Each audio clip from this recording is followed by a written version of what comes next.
Tuhan bersamamu. Inilah Injil suci menurut Santo Matius. Dalam khotbah di bukit, Yesus berkata kepada murid-muridnya, "Mintalah, maka kamu akan diberi. Carilah, maka kamu akan mendapatkan. Ketoklah, maka pintu akan dibukakan bagimu.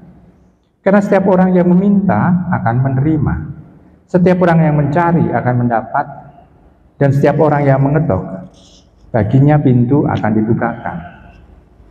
Adakah seorang daripadamu yang memberi batu kepada anaknya jika ia meminta roti, atau memberi ular jika ia meminta ikan?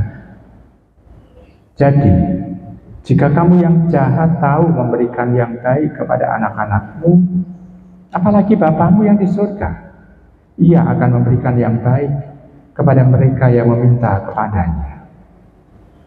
Segala sesuatu yang kamu kehendaki supaya orang berbuat kepadamu, berbuatlah demikian juga kepada mereka.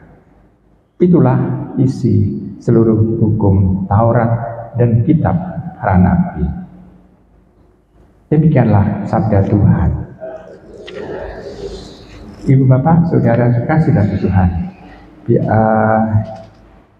khotbah di bukit yang intinya mengenai hal yang kita dengar dalam bacaan Injil ini sebetulnya adalah kelanjutan dari Tuhan mengajarkan doa Bapa kami. Dalam doa Bapa kami tidak hanya mengungkapkan kata-kata dan meminta, tetapi harus dalam mewujudkan doa itu harus ada usaha dari diri kita sendiri. Harus ada usaha untuk mencarinya, menggapainya. Jadi misalnya kalau kita, umpamanya kalau kita dalam de facto kita mempraktekkan doa harian kita. Pagi kita mengungkapkan doa, memohon sesuatu kepada Tuhan, mau kita jalani selama sehari itu. Siang kita harus berani untuk mewujudkan apa yang sudah kita doakan pagi. Nanti malam baru kita bersyukur karena ternyata Tuhan menyempurnakan usaha kita. Apa yang kita pagi kita doakan, kita lalu berusaha mewujudkannya. Malam kita bersyukur karena Tuhan menyempurnakan apa yang sudah kita doakan dan apa yang sudah kita wujudkan dalam sehari itu.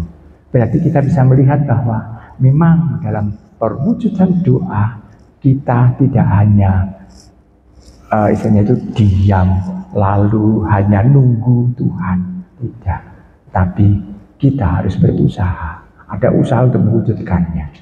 Dan di situ tampak bahwa doa dalam arti hidup, bagian dari hidup beriman, berarti doa harus juga mempengaruhi seluruh kehidupan kita. Jadi doa tidak hanya sekedar kita masuk kamar lalu nutup, mengunci kamar, memohon kepada Tuhan. Tidak, namun juga mewarnai sikap kehidupan kita. Nah, Ibu Bapak, saudara-saudari kasih dalam Tuhan, dengan demikian kita bisa melihat bahwa doa ini itu juga bisa menjadi semacam pemicu bagi diri kita. Apa sebetulnya sih yang mau kita cari dalam sehari itu? Selain itu juga kita bisa melihat bahwa di dalam perumpamaan ini dikatakan bahwa orang yang jahat pun itu pasti akan memberikan yang terbaik bagi anak-anaknya. Nah sekarang kalau kita dalam doa kita menyapa Allah dengan sebutan Bapa, maka kita harus punya keyakinan bahwa yang diberikan Bapa untuk kita adalah yang terbaik untuk kehidupan kita. Belum tentu yang terbaik itu sesuatu yang enak bagi diri kita hari ini. Belum tentu. Tetapi Allah, kalau Dia memberikan yang terbaik, pasti itu adalah yang cocok untuk situasi kita. Maka kita harus berusaha. Kalau sudah Allah yang bertindak, memberikan yang terbaik untuk kita, kita harus berusaha untuk mencocokkan diri sedemikian rupa, supaya mampu untuk bisa menerima bahwa ini adalah kasih karunia Tuhan. Belum tentu memang itu membuat kita nyaman, membuat kita merasa baik.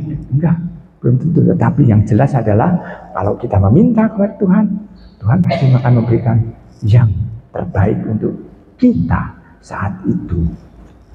Kenapa? Karena Tuhan memberikan pasti tidak hanya untuk hari itu saja, tetapi juga efek dari pemberian itu Tuhan juga mementingkannya.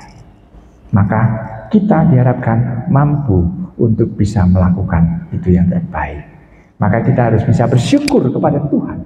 Apapun yang diberikan oleh Tuhan adalah yang terbaik untuk kita.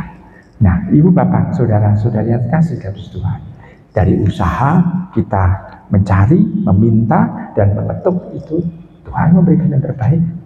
Dan kita tinggal melakukan adalah bersyukur kepadanya. Maka rangkaian dalam doa-doa kita, intinya adalah kita bersyukur Tuhan sudah bertindak, tidak membiarkan kita dalam suasana kesendirian, namun Tuhan memperhatikan kita sebagai anak-anaknya. Selamat merenungkan.